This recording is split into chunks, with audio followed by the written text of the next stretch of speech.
BJP लगातार कह रही है जयपुर जिला प्रमुख की सीट पर कांग्रेस के साथ खेला हो गया, लेकिन ये खेला हुआ किसके साथ है ये समझने की बात है। नमस्कार, मैं हूं छवि अवस्थी और आपने देखना शुरू कर दिया है द एंगल। इतिहास खुद को इतनी जल्दी दोहराता है ये तो किसी ने सोचा भी नहीं था। साल भर पहले की ही तो बात है जब राजस्थान में बगावत हुई थी, सचिन पायलट गुट ने बगावत की थी। उस समय कई ऐसे शब्द थे जो शब्दावली में जोड़े गए राजस्थान की राजनीति में। वो शब्द थे बगावत, उसके बाद था करोड़ों की लेन देन, ऑडियो वायरल। अब ये सभी दोबारा से वापस आ चुके हैं, लेकिन कह सकते हैं कि उसका छोटा रूप है, लेकिन वापसी बिल्कुल वैसी ही हुई है। बगावत फिर से हुई है। बगावत के साथ ही अब दोबारा से मामला उठा है पैसे की लेन देन का।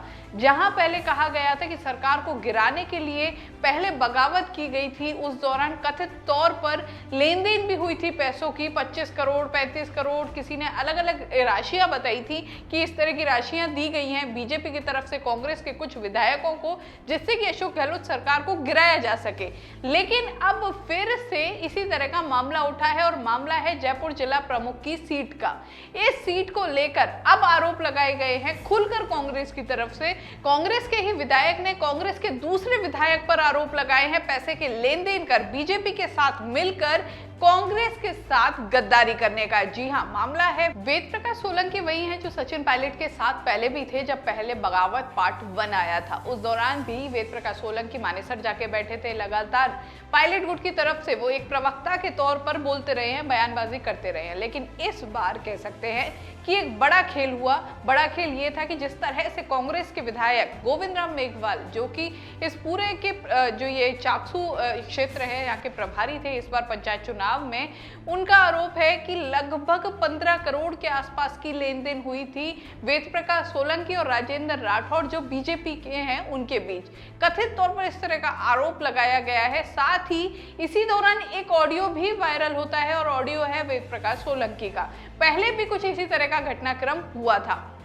समझने की बात यह है कि बिल्कुल उसी तरह का घटनाक्रम दोबारा होता है, लेकिन इस बार वो कामयाब हो जाते हैं। इस बार कांग्रेस को शिकस्त झेलनी पड़ती है, क्योंकि पहले सरकार गिराने का मामला था और इस बार जिला प्रमुख, और जिला प्रमुख बीजेपी का बन जाता है। और वो भी तब जब कांग्रेस के पास पूरी शक्ति है, कांग्रेस के पास पूरी एक सदस्यों की संख्या है, और उसके बाद भी बीजेपी का जिला प्रमुख बन जाता है। और वो जो जिला प्रमुख बनती है, समझने की चीज ये है कि जो जिला प्रमुख रमा देवी खुद वेद प्रकाश सोलंकी की खास मानी जाती हैं। टिकट उन्होंने ही दिया है, जिस तरह की बातें सामने निकल के आई हैं। और इसके अलावा रमा देवी के जो पति हैं वो खुद सचिन पायलट के खास माने जाते हैं। 2014 में सचिन पायलट ने उन्हें पार्षद का चुनाव लड़वाया था।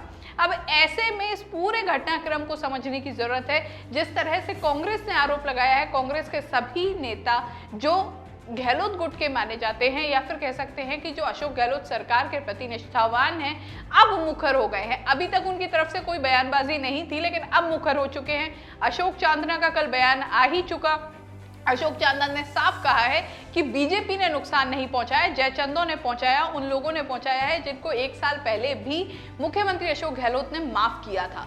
अब मामला लगभग सबके सामने आ चुका है, आला कमान तक पहुंच चुका है। वहीं अजय माकन ने भी रिपोर्ट मांगी, और जिस तरह से लगातार ये पूरा मामला सामने आया है, और जिस तरह से चाहे वो ऑडियो वायरल का मामला हो, जिस तरह से आरोप लगाए गए हैं, खुद उसी जगह के उसी क्षेत्र के कई नेताओं ने साफ तौर पर आरोप लगाए हैं वेद प्रकाश सोलंकी पर कि इस पूरे घटनाक्रम में दोषी वही हैं।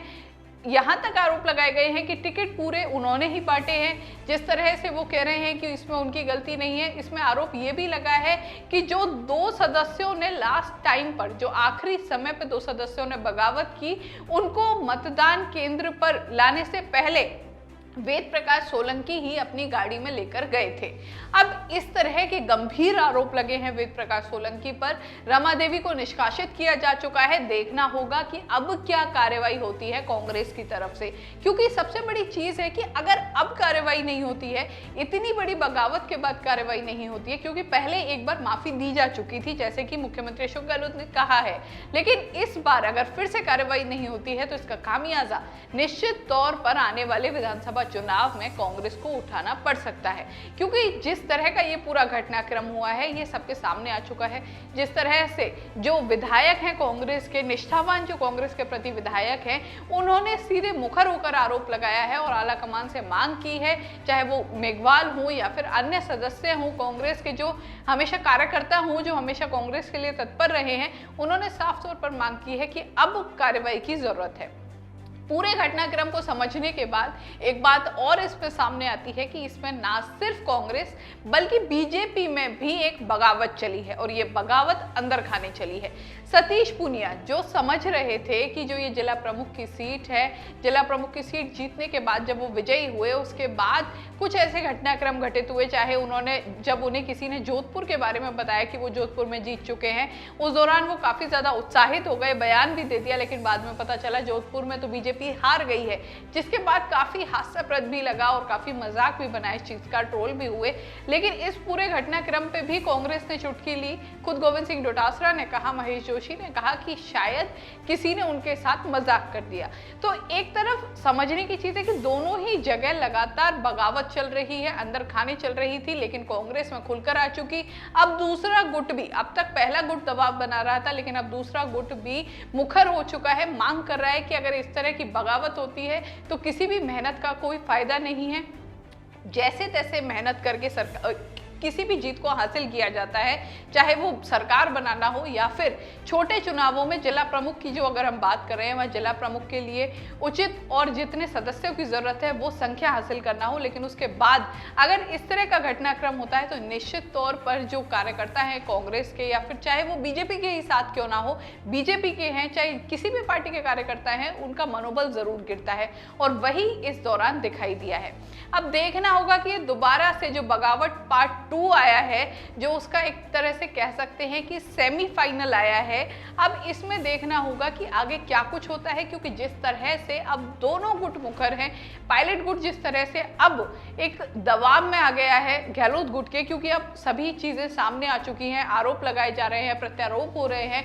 अब उसके बाद ये देखना होगा कि इस पूरे मामले पर क्या एक्शन होता है, क्योंकि जिस तरह का माहौल बना है, अब एक बात तो साफ है कि आर पार की लड़ाई है। अब आर पार में कौन आर जाता है और किसके पार ये सरकार जाती है, वो देखने वाली बात होगी। क्योंकि मुख्यमंत्री गहलोत हमेशा से कहते रहे हैं, जिस तरह का पूरा घटनाक्रम था कि अब सब कुछ भूलना चाहिए, आगे बढ़ना चाहिए, विधानसभा आगे के चुनाव है, उपचुनाव है, उनकी तैयारी करनी चाहिए। लेकिन अब जिस तरह का मामला सामने आया है, जिस तरह से लगातार बयानबाजी हो रही है, एक उग्र दिख रहा है रूप पूरा, चाहे वो गहलोत गुट हो या फिर अब पायलट गुट की तरफ से लगातार अब बयानबाजी, क्योंकि पलटवार हो रहे हैं। तो अब देखना होगा कि क्या एक्शन होता है और एक्शन के बाद क्या रिएक्शन आता है। इस तरह की खबरों के लिए द एंगल देखते रहिए, चैनल को जरूर सब्सक्राइब कीजिए, वीडियो पसंद आए तो शेयर करना ना भूलें। नमस्कार।